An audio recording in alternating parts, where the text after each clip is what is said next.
बिस्मिल्लाहिर्रहमानिर्रहीम। अस्सलाम वालेकुम दोस्तों, आज के इस वीडियो में हम आपको अजमेर शरीफ का पूरा इतिहास बताएंगे और साथ में ये भी बताएंगे कि अजमेर शरीफ जो कि एक हिंदू राजा पृथ्वीराज चौहान का गढ़ था, वहाँ एक फ़कीर का दरगाह कैसे बन गया।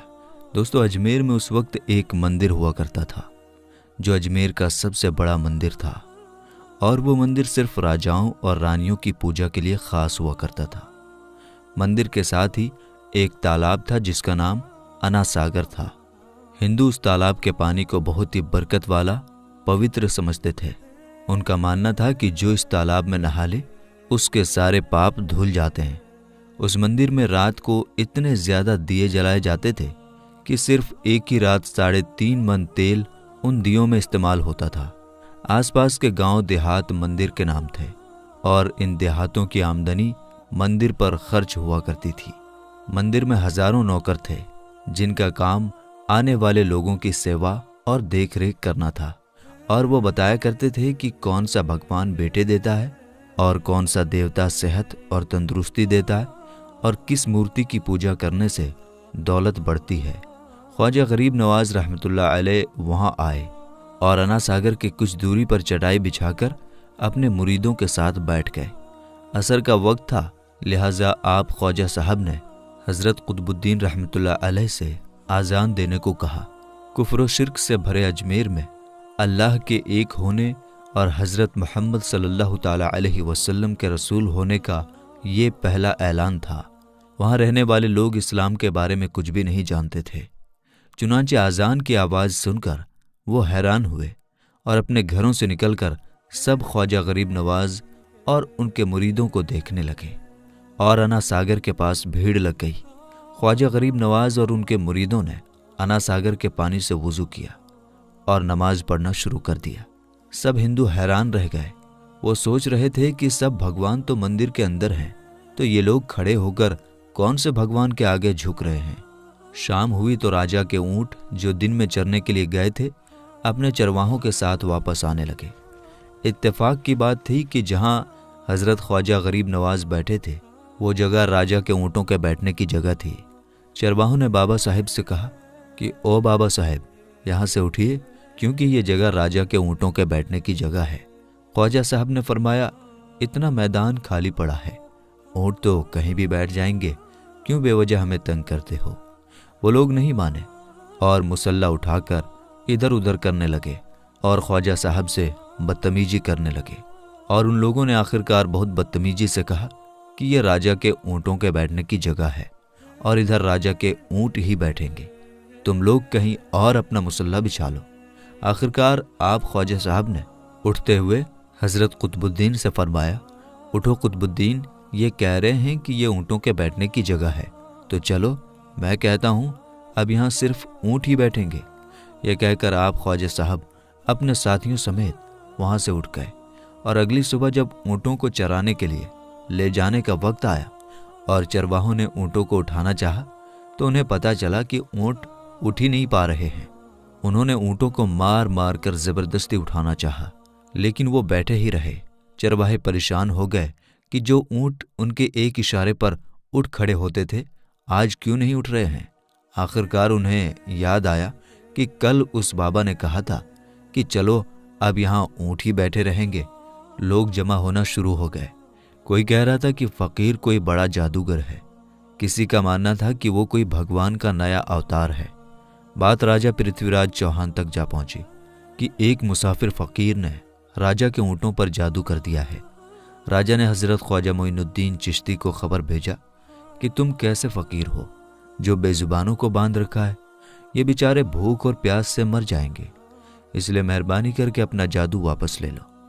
ख्वाजा साहब ने फरमाया, हम मुसलमान हैं और मुसलमान बद्दुआ नहीं करते और ना जादू करते हैं। ऊँट जिसके हुक्म से बैठे थे उसी के हुक्म से खड़े हो जाएंगे।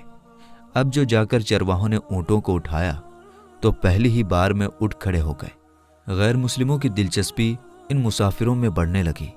अब 5 वक्त की आज़ान होती और नमाज अदा की जाती।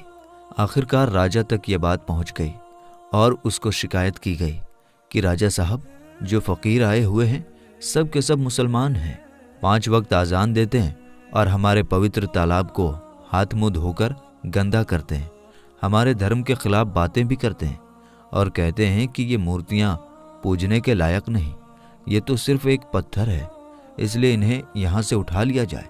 राजा पृथ्वीराज चौहान ने फ़कीरों को खबर भिजवाया कि तुम लोग गोश्त खाते हो, हमारे धर्म के खिलाफ बोलते हो, और तो और हमारे पवित्र तालाब को अपने हाथ मुंह धोकर गंदा करते हो, जो हम कतई बर्दाश्त नहीं कर सकते।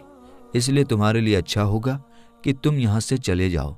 ख्वाजा साहब ने फरमाया, और भी तो दुनिया आती है, सिर्फ हमारे ही पानी लेने से आखिर क्या फ़र्क पड़ जाएगा।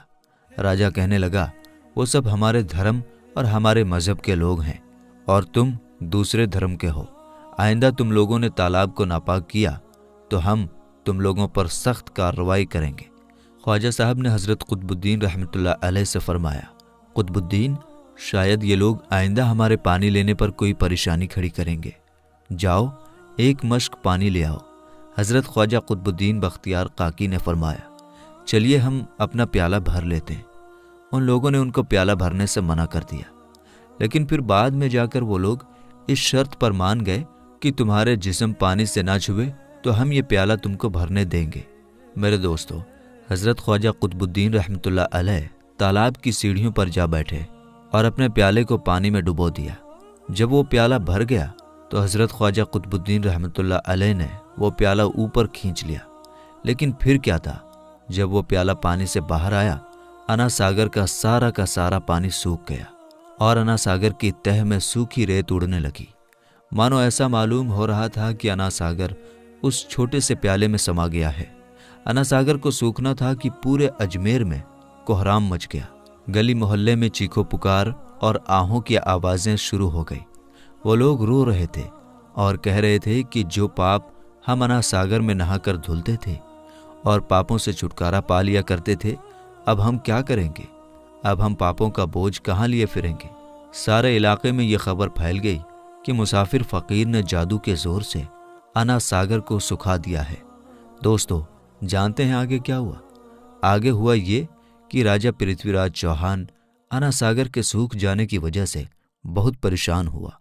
उसने अपने वज़ीरों को बुलाया, सबसे यही कहा कि फ़कीर या तो कोई जादूगर है या फिर वाकई कोई पहुंचा हुआ फ़कीर है। साथ ही उनकी परेशानी बढ़ गई कि अजमेर की रौनक तो थी ही अना सागर के दम से। इसकी वजह से लोग दूर दूर से अजमेर आते थे और अपना ईमान ताज़ा करके लौट जाया करते थे। अना सागर के सूख जाने से हिंदू धर्म को सख्त धक्का लगेगा और ये बड़ी शर्मनाक बात थी। आखिरकार ये कहा गया कि फ़कीर से बात की जाए कि आखिर वो फ़कीर चाहता क्या है। अगर वो कोई ऐसी बात चाहता है जो हमें पसंद आए तो फिर हम उसकी बात को मान लेते हैं और उससे माफ़ी मांग लेते हैं। चुनांचे सब मर्द, औरतें और बच्चे जाकर फ़कीर की मन्नत करने लगे कि लोगों को इस परेशानी से छुटकारा दिलाइए और हम सब पर मेहरबानी कीजिए। हम सबसे जो गलती हुई है उसे माफ़ कर दो। हम अपने पापों का बोझ लेकर कहाँ जाएंगे और कैसे सुकून पाएंगे, क्योंकि हम लोग उसी तालाब में अपने पापों का बोझ धो लिया करते थे। ये तरीक़ा ज़्यादा आसान था। लिहाजा तमाम लोग बाबा साहब रहमतुल्लाह अलैह के पास आए और बोले, बाबा तुम भी वज़ू कर लिया करना, लेकिन भगवान के वास्ते हमारा अना सागर हमें लौटा दो। हज़रत ख्वाजा गरीब नवाज़ रहमतुल्लाह अलैह ने हज़रत कुतुबुद्दीन बख्तियार काकी से फरमाया कि जाओ उसी प्याले को वापस तालाब में डाल आओ। जैसे ही वो प्याला तालाब में डाला गया, अना सागर के नीचे सारा पानी उछल उछल कर अना सागर में आ गया। इस पानी ने कई दिलों को धो डाला। हिंदू कौम के इतिहास की किताबों में भी हिंदू इतिहास के लिखने वाले इस बात को मानते हैं कि उस शाम 32,000 गैर मुस्लिम कलमा पढ़कर मुसलमान हो गए। उन गैर मुस्लिमों के मुसलमान हो जाने से हिंदू पंडितों और आम हिंदुओं पर भी गुस्से का तूफान खड़ा हो गया और वो सोच में पड़ गई कि फ़कीर अगर कुछ दिन और रहा तो देवी देवताओं का नाम लेने वाला कोई नहीं रहेगा। लिहाजा लोगों ने राजा को मजबूर किया कि जल्द से जल्द कुछ किया जाए। राजा ने मंदिर के बड़े पंडित रामदेव को बुलाया और उसे बाबा साहब से मुकाबला रखकर जल्द से जल्द उन्हें हराने और अजमेर से बाहर निकाल देने का हुक्म दे दिया। रामदेव अपने वक्त का माना हुआ पंडित था, जिसके इल्म की काबिलियत की दूर दूर तक धूम मची हुई थी। दरअसल पंडित शैतानी और जादुई ताकतों का मालिक था। उसने राजा पृथ्वी को यह यकीन दिलाया कि जल्द ही राजा कोई अच्छी खबर सुनेगा। रामदेव बाबा ख्वाजा साहब रहमतुल्लाह अलैह के पास आया और उल्टे सीधे सवालात करना शुरू कर दिए। हज़रत ख्वाजा गरीब नवाज ने फरमाया, खामोशी ज़रूरी है, इसलिए हज़रत ख्वाजा रहमतुल्लाह अलैह खामोश रहे। जब रामदेव ने हद से बढ़कर शोर मचाना शुरू कर दिया तो हज़रत ख्वाजा गरीब नवाज ने उसकी तरफ आंख उठाई और मुस्कुरा कर फरमाया, रामदेव, तू शोर मचा रहा है और मैं तेरे माथे पर ईमान का नूर चमकता हुआ देख रहा हूँ। बस इतना कहना था, न जाने क्या करिश्मा हुआ। देखते ही देखते बाबा रामदेव कदमों पर गिरा और रोते हुए बोला, बाबा साहब, जिस धर्म के तुम हो उस धर्म में मुझे भी शामिल कर लो। सब लोग जो मुकाबला देखने आए थे सब हैरान हुए और बाबा रामदेव जो बाबा को हराने आया था खुद ही मुसलमान हो गया। इतिहास की किताबें भरी पड़ी हैं कि हज़रत ख्वाजा गरीब नवाज वो इकलौते बुजुर्ग हैं जिन्होंने 90 लाख गैर मुस्लिमों को मुसलमान किया। सदियां बीत गई लेकिन आज भी ख्वाजा गरीब नवाज का डंका वैसे ही बज रहा है। सुभान अल्लाह।